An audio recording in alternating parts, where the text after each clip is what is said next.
Hello बच्चों, आइए प्रश्न को पढ़ते हैं और समझते हैं। दिए गए परिपथ में बिंदुओं ए व एवं बी के बीच तुल्य धारिता ज्ञात कीजिए। यदि ए व बी के बीच 100 वोल्ट विभवांतर स्थापित करें तो ए के निकटतम संधारित्र का पर कितना आवेश होगा। तो बच्चों, प्रश्न में हमें कुछ संयोजन दिया हुआ है संधारित्रों का और हमें ए तथा बी के बीच तुल्य धारिता ज्ञात करनी है। और हमें यह भी देखना है कि ए के जो निकटतम संधारित्र है उसमें कितना आवेश होगा। प्रश्न को हल करने से पहले बच्चों प्रश्न की मुख्य अवधारणा के बारे में जान लेते हैं। इस प्रश्न के लिए हमारी जो मुख्य अवधारणा होगी वह यह होगी कि यदि संधारित्रों को हम समांतर क्रम में जोड़ें, संधारित्र को समांतर क्रम में जोड़ने पर कुल धारिता क्या प्राप्त होगी बच्चों। जैसे यह हमारा C1 है बच्चों, यह संधारित्र C2 है। इन दोनों को यदि हमें समांतर क्रम में इस तरह से लगाया है तो यहाँ से जो कुल धारिता आएगी, कुल धारिता आएगी वह बच्चों क्या आएगी। मान लेते हैं यह बिंदु ए है और यह बिंदु बी है, तो सी ए बी कितना आएगा बच्चों, वह C1 प्लस C2 आएगा। उसी तरह यदि इन संधारित्र को श्रेणी क्रम में जोड़ने पर, श्रेणी क्रम में जोड़ने पर वह क्या आएगा बच्चों। यहाँ से यदि हम देखें यह कुछ इस प्रकार श्रेणी क्रम में यह दिए गए हैं C1 C2 C3। यह मान लेते हैं बिंदु ए है और यह सिरा बी है। तो कुल जो धारिता आएगी, कुल धारिता वह इस प्रकार निकालेंगे, 1/CAB बराबर 1/C1 plus 1/C2 plus 1/C3 आएगा हमारा। और साथ ही इसके लिए जो तीसरी अवधारणा होगी वह यह होगी कि आवेश Q बराबर होता है बच्चों C गुणा V होता है, जहाँ C क्या है बच्चों, वह धारिता है और V क्या है बच्चों, वह विभवांतर है। अब हम बढ़ते हैं प्रश्न की तरफ। तो बच्चों, प्रश्न में हमें कुछ चित्र इस प्रकार दिया गया है। ए है, यह 3 माइक्रोफेराड है, यह भी 3 है और यह भी 3 माइक्रोफेराड है, 3 माइक्रोफेराड है। तो यहाँ से हम देखें यह भी 3 माइक्रोफेराड है। इन दोनों के बीच बच्चों 2 माइक्रोफेराड है और यहाँ भी यह कितना दिया गया है, 2 माइक्रोफेराड दिया गया है। यहाँ 3 और यहाँ भी 3 माइक्रोफेराड दिया गया है, यह भी 3 माइक्रोफेराड। और ए, यह बी बिंदु है, यहाँ भी कितना दिया गया है बच्चों, 3 माइक्रोफेराड दिया गया है। तो यहाँ से यदि हम देखें इन बिंदुओं को कुछ ऐसे नाम करते हैं, मान लेते हैं यह सी है, यह डी है, यह ई है और यह एफ है। तो डी और ई के बीच देखें, हम डी और ई के बीच जो तीनों 3 माइक्रोफेराड के संधारित्र हैं वह क्या है, श्रेणी क्रम में है। 3 माइक्रोफेराड के तीनों संधारित्र श्रेणी क्रम में है, श्रेणी क्रम में है। तो वो इनका जो कुल धारिता कैसे ज्ञात करेंगे बच्चों, वह आ जाएगी हमारी 1/C बराबर क्या आ जाएगा, 1/3 प्लस 1/3 प्लस 1/3। तो यहाँ से यदि हम देखें तो डी कितना आएगा बच्चों, 3/3 यानी 1 हो जाएगा, तो कितना आ जाएगा, यह 1 माइक्रोफेराड आ जाएगा। तो अब हम चित्र को दोबारा बनाते हैं यहाँ पर। तो यह बिंदु हमारा ए हो गया, यह क्या हो गया बच्चों, 3 माइक्रोफेराड। यह भी कितना हो गया बच्चों, 3 माइक्रोफेराड।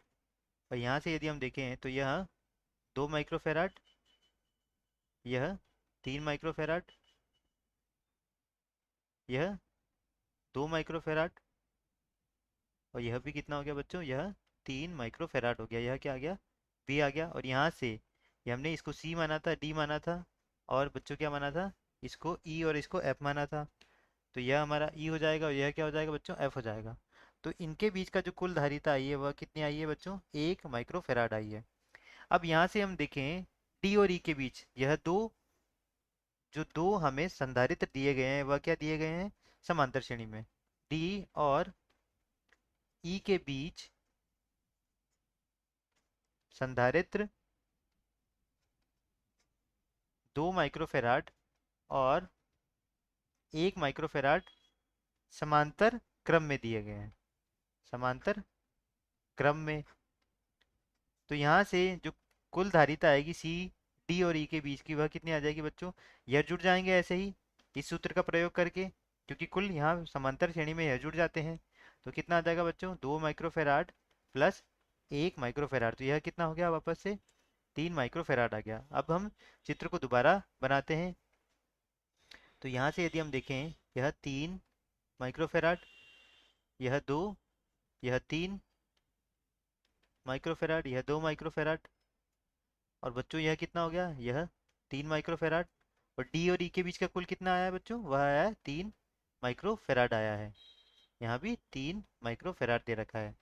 अब यहाँ से यदि हम देखें तो यह सी और एफ है, यह बी बिंदु है। तो सी और एफ के बीच में, सी और एफ के बीच में, एफ के बीच 3 माइक्रोफेराड के तीनों संधारित्र, तीनों संधारित्र क्या है बच्चों? वह श्रेणी क्रम में दिए हैं, श्रेणी क्रम में है। तो उनका मान कितना आ जाएगा बच्चों? वह आ जाएगा कुल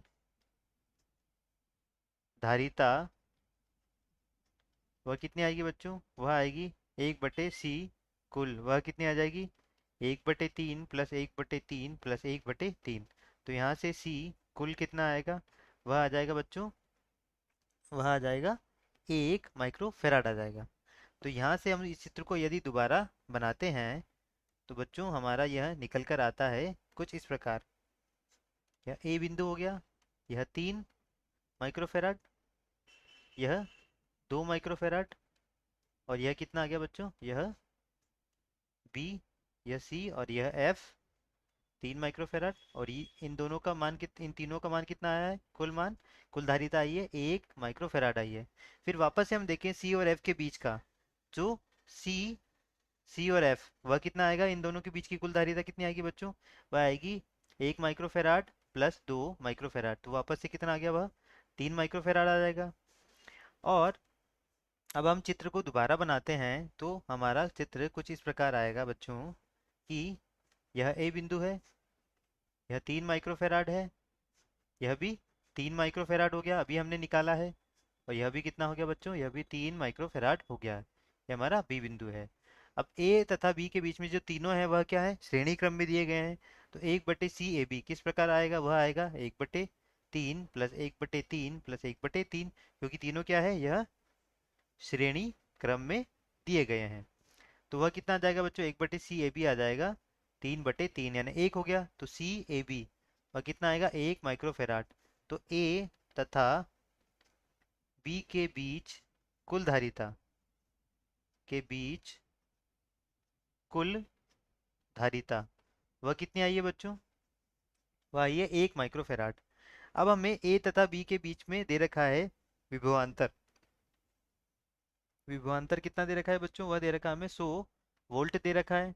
तो यहाँ से हम आवेश निकालेंगे। आवेश बराबर होता है, Q बराबर होगा C कुल गुणा V AB। यह भी AB के बीच में है, तो वह कितना आ गया बच्चों? 1 माइक्रोफेराड गुणा 100 वोल्ट आया, तो यह कितना आ गया? यह 100 माइक्रो कूलम्ब आ गया है, कुल आवेश आया है। तो यहाँ से यदि हम देखें तो हमसे पूछा है कि A के निकटतम संधारित्र में कितना आवेश आएगा। तो चूंकि यह ए के निकटतम, तो यहाँ हम देख सकते हैं यहाँ जितना आवेश आएगा वह क्यू ही आएगा।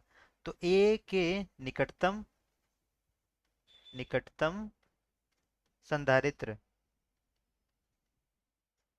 3 माइक्रोफेराड से 100 माइक्रोकुलम आवेश जाएगा, 100 माइक्रोकुलम आवेश जाएगा। तो कितना जाएगा बच्चों? यहाँ से जाएगा वह 100 माइक्रोकुलम जाएगा। यही हमारे प्रश्न का उत्तर है। आशा करता हूँ आपको समझ आया होगा। धन्यवाद।